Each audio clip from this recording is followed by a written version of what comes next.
हरि ओम। जय श्री कृष्ण। राधे राधे। जय योगेश्वर।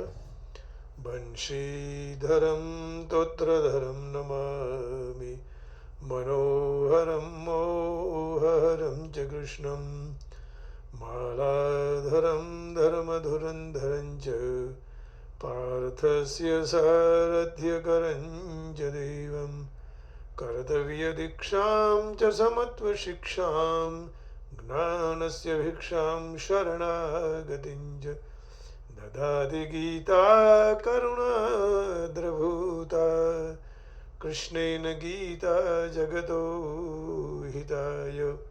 श्रीमद् भगवद गीता जी और गीता जी का रहस्य। अब कौन अधिकारी है?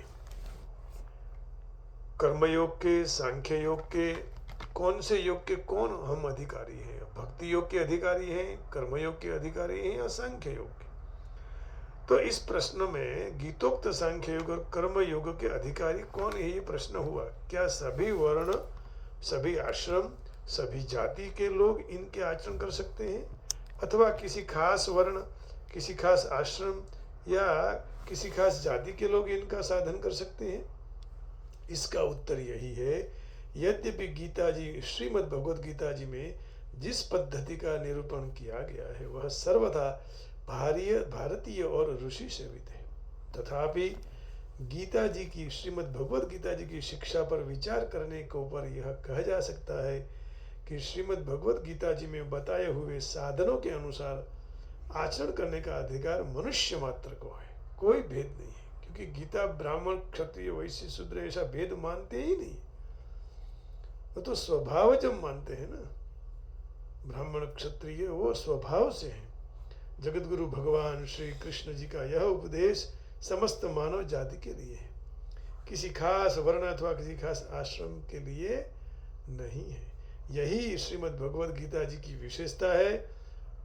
श्री भगवान कृष्ण जी ने अपने उपदेश में जगह जगह मानवः, नरः, देहभृत, देही आदि शब्दों का प्रयोग करके इस बात को स्पष्ट किया है। तो जहाँ सांख्य योग का मुख्य साधन बतलाया है, भगवान ने देही शब्द का प्रयोग करके मनुष्य मात्र को उसका अधिकारी बताया है। भगवान पहले भी कई बार चुके हैं कि ब्राह्मण का ये कर्म है, क्षत्रिय का ये कर्म है, स्वभावजम कर्म है ना। अब देखिए कौन अधिकारी है, इसके बारे में 5वें अध्याय के 13वें श्लोक में कह रहे हैं।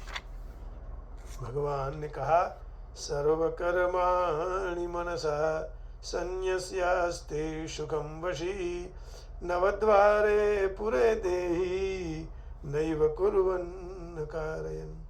When the embodied living being controls his nature and mentally renounce all actions, he resides happily in the city of 9 gods, the material body neither working nor causing work to be done। तो इस प्रकार भगवान ने स्पष्ट शब्दों में कह दिया कि मनुष्य मात्र अपने अपने शास्त्र विहित कर्मों के द्वारा सर्वव्यापी परमेश्वर की पूजा करके सिद्धि को प्राप्त कर सकता है। किसी को कोई रुकावट नहीं है, सब अपने अपने तरह से भगवान को प्राप्त करने के लिए चल सकते हैं। यत प्रवृत्तिर्भूतानां येन सर्वमिदं ततं, है ना। 18वें अध्याय का भगवान 46वें श्लोक में ये कह रहे हैं, स्वकर्मणा तमभ्यर्च्य सिद्धिं विन्दति मानवः। By worship of the Lord, who is the source of all beings and who is all pervading, a man can attain purification through performing his own work। अपने अपने कर्म से वो आगे बढ़ सकता है, भगवान को प्राप्त कर सकता है।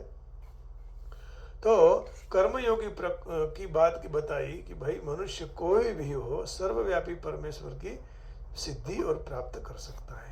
इस प्रकार भक्ति के लिए भगवान ने स्त्री, शूद्र तथा पाप योनि तक को अधिकारी बतलाया है। कोई भी पापी हो वह भी भगवान की पूजा का, भगवान को प्राप्त करने का उसको अधिकार है ना।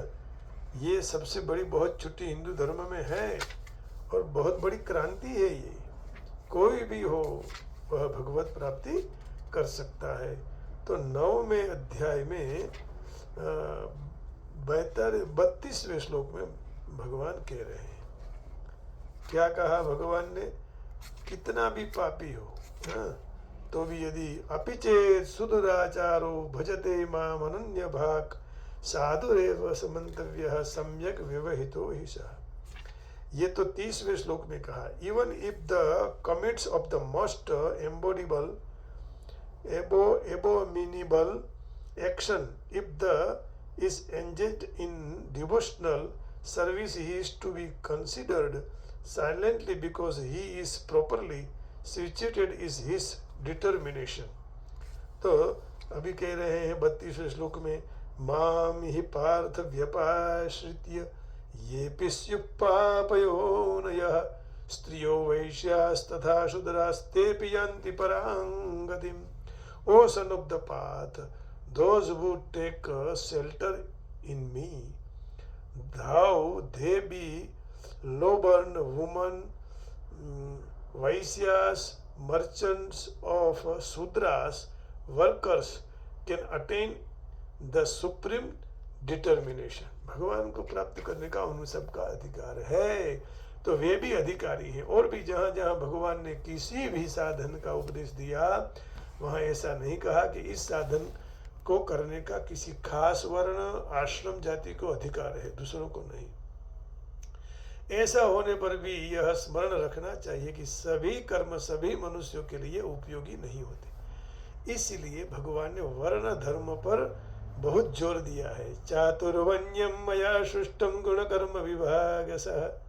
तो जिस वर्ण के लिए जो कर्म विहित है उसके लिए वही कर्म कर्तव्य है, दूसरे वर्ण के वो नहीं है। इस बात को ध्यान रखकर ही कर्म करने चाहिए।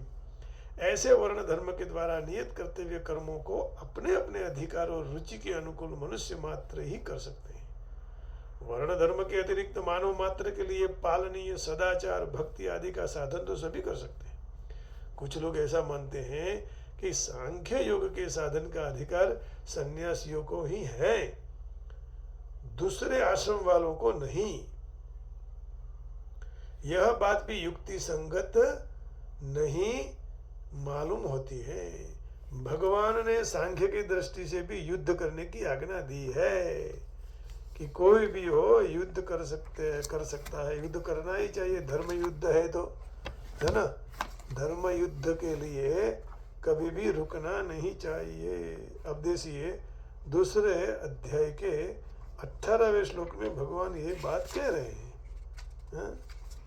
ये रहा 18वां श्लोक। अंतवंत इमे देहा नित्यस्योक्ता शरीरिणः अनाशीनो प्रमेयस्य तस्माद्युध्यस्व Bharat.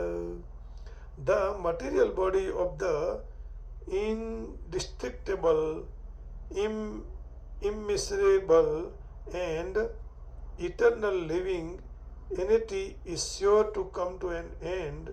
Therefore fight, O descendant of Bharat, O descendant of Bharat। अंतवंत इमे देहा नित्यस्योक्ता शरीरिणः अनायसिनो प्रमेयस्य तस्माद् युध्यस्व भारत। भगवान यदि केवल सन्यासियों को ही सांख्य योग का अधिकार मानते तो वे अर्जुन को इस दृष्टि से युद्ध करने की आज्ञा कभी नहीं देते, क्योंकि सन्यास आश्रम में कर्म मात्र का त्याग किया गया है। युद्ध रूपी घोर कर्म की तो बात ही दूर है, क्या बात है। फिर अर्जुन तो सन्यासी थे भी नहीं, उन्हें भगवान ने ज्ञानियों के पास जाकर ज्ञान सीखने तक की बात कही है। जैसे 4 अध्याय के 34वें श्लोक में कह रहे हैं कि मैं ज्ञान भी प्राप्त कर सकता हूँ ज्ञानियों से, सन्यासियों से। तो 4 अध्याय का 34वां श्लोक, तो भगवान ने यहाँ कहा, तद्विद्धि प्रणिपातेन परिप्रश्नेन सेवया उपदेक्ष्यन्ति ते ज्ञानम ज्ञानिनः तत्त्वदर्शिनः। तो भगवान ने ज्ञानियों के पास जाकर ज्ञान सीखने तक की भी आज्ञा दी है उन्हें, माने अर्जुन जी को, कि भाई जाओ किसी के पांव पड़ो, गुरु जी के चरण में पड़ के फिर गुरु जी के हो जाओ। तो गुरुजी आपके हो जाएंगे, फिर आपको ज्ञान प्रदान करेंगे। तो इस प्रकार यहाँ ये शास्त्रों की चर्चा करते करते बड़ा आनंद आता है कि भाई गीता, श्रीमद् भगवत गीता जी का रहस्य कितना अद्भुत है। कौन अधिकारी है, कौन अधिकारी नहीं है। लेकिन इसके लिए भगवान से प्रार्थना करनी पड़ेगी कि आपके दरवाजे खोलो तो हम आपके यहाँ आ जाए, है ना। आइए।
भगवती माँ जय उमिया माँ।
जागी उमिया माँ बंदन वाजा को गोविंदा